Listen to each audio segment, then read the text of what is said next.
মনোবীক্ষণ polyclinic, চিকিৎসার জগতে এক দশক। এখন এখানে সব বিষয়ে ডাক্তারবাবু একসাথে তলায়। ফোন করুন 7477999515 এই নম্বরে।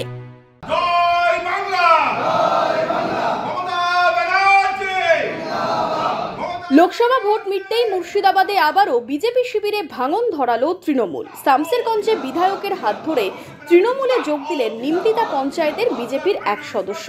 লোকসভা ভোটে সারা রাজ্যে তৃণমূল ভালো ফল করলেও শামসেরগঞ্জ বিধানসভা এলাকায় অনেকটাই পিছিয়ে তৃণমূল কংগ্রেস। তবে সামগ্রিকভাবে তৃণমূলের এই ফলাফলে অনেকেই তৃণমূলে যোগ দিচ্ছেন। শনিবার সকালে বিধায়ক আমিরুল ইসলামের বাড়িতে গিয়ে তৃণমূলে যোগদান করেন বিজেপির পঞ্চায়েত সদস্য রণজিৎ দাস। ভোটের পর থেকে বিজেপি নেতৃত্ব যোগাযোগ না রাখাতেই দলত্যাগ বলে দাবি তার। বিজেপি নেতারা যত নেতা মণ্ডল সভাপতি, যত নেতা মণ্ডলের কার্যকর্তা আছে ভোট হয়ে গেলে তাদের সঙ্গে আর কোনো দেখা পাওয়া যায় না বা কোনো কারোর সঙ্গে যোগাযোগ রাখে না।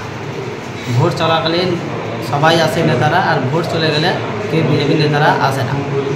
তাই যোগদান করছে। ব্লক তৃণমূল নেতৃত্বের উপস্থিতিতে এই যোগদানে উচ্ছ্বসিত তৃণমূল নেতৃত্ব।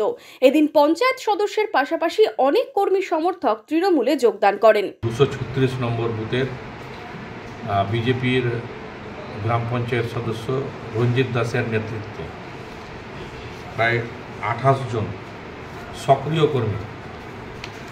সক্রিয় কর্মী যারা সেই 236 নম্বর বুথে বিজেপি করত, তারা আজকে তৃণমূল কংগ্রেসে যোগদান করল। মমতা বন্দ্যোপাধ্যায় উন্নয়নের জন্য কাজ করে, মানুষের জন্য কাজ করে, তারই প্রতিফলন কিন্তু লোকসভা নির্বাচনেও হয়েছে।